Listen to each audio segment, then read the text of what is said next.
కూర్చోండి నాన్న, కూర్చోండి ఒక నిమిషం. ఏటే? ఒక విషయం చెప్పాలి నాన్న, చాలా ఇంపార్టెంట్ విషయం. మన రేలగి మావయ్య వాళ్ళ కూతురు ఉంది కదా, తనకి మా అత్త మామ ఓ మంచి సంబంధం చూశారు. అన్నవరం వెళ్ళాం కదా, అప్పుడు చూశారు. చాలా మంచి సంబంధం. మళ్ళీ నేను యూఎస్కి వెళ్ళే హడావిడిలో బిజీ అయిపోతాను, అందుకే మీకు మరీ చెప్పి అప్పగిస్తున్నాను. దగ్గరుండి చూసుకోండి, సరేనా? ఇంకోటి, వాళ్ళ ఇంట్లో అందరికీ ఒకేసారి చెప్పేకండి. నానముంది కదా, ఆవిడకి చెప్పండి, మేనేజ్ చేస్తుంది. అప్పుడులే బాబు మీ వాళ్ళు. సంబంధం అనేసరికి ఎందుకు ఇలా కింద మీద పడిపోతారు? పైగా ఎవరికి? ఆ రేలంగోరికి పోయిపోయి వాళ్ళకే ఎవరినంటే నవ్వుతారు. ఊరుకో. ఇదిగా రాత్రి పడుకునేటప్పుడు రేపు బాగుంటుందని ఆశతో, తెల్లారు లెగ్గని ఊరు బాబు బాగుంటారా వెళ్ళారా అని భయంతో ఇలా భయానికి ఆశకి మధ్య కొట్టుకుంటూ ఉంటారు. 360 రోజులు చక్కెరలో పడి తిరుగుతూనే ఉంటారు. మన తిరిగి వాళ్ళం కాదు, తిప్పి వాళ్ళం. అది వాళ్ళకి మనకున్న తేడా.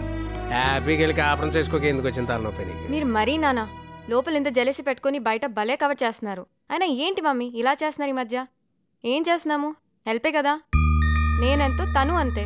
ఏం చేయగలుగుతారో చేయండి, సరేనా? ఇంతకీ వాడు తిప్పేవాడా తిరిగేవాడా? రే, నీకు విషయం తెలుసా? 3 ఆశలు పడితే బ్యాంకాక్ లో లోన్ ఇస్తారంటరా. ఈ మొక్కలంటే 3 రోజుల గడిలో పడ్డాయి. నేను రావట్లేదా? టాయిలెట్ వస్తుందిరా. ఎన్నిసార్లు వెళ్తారా? ఎవరికి రావట్లేదా టాయిలెట్?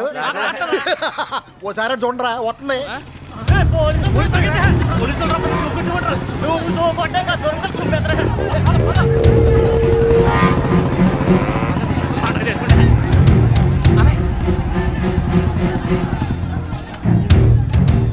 రేయ్ ఇట్రా.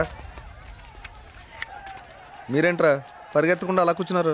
మాకేం తెలుసు సార్, వాళ్ళకి మాకు సంబంధం లేదు కదా సార్. సంబంధం లేకపోయినా వాళ్ళ బదులు మిమ్మల్ని బుక్ చేశాననుకో, దాన్ని ఏమంటారా? మీకేం తెలియదు అంటారు సార్.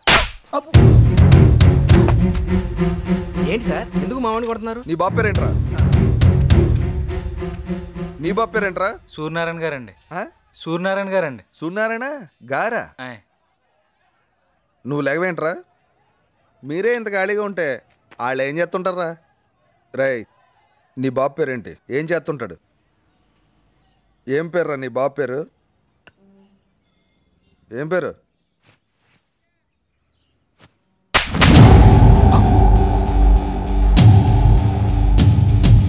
తప్పుంటే 14 ఏళ్ళు జైల్లో పెట్టు, మాట్లాడుకుంటా కూర్చుంటా. నీకో తండ్రి ఉంటాడు కదా, ఆయనకి గౌరవం ఇవ్వాలని కోరుకుంటావు కదా, ఏ నీకు తెలీదా? ఒక చిన్న అబద్ధం చెప్పచ్చు కదంటే, మొత్తం జీవితాన్ని లామినేషన్ చేసి చేతిలో పెట్టేసావు నీ పాటికి. రై, ఆడు ఎవరితోనో మాట్లాడుతున్నాడు. నీకు విషయం తెలుసా?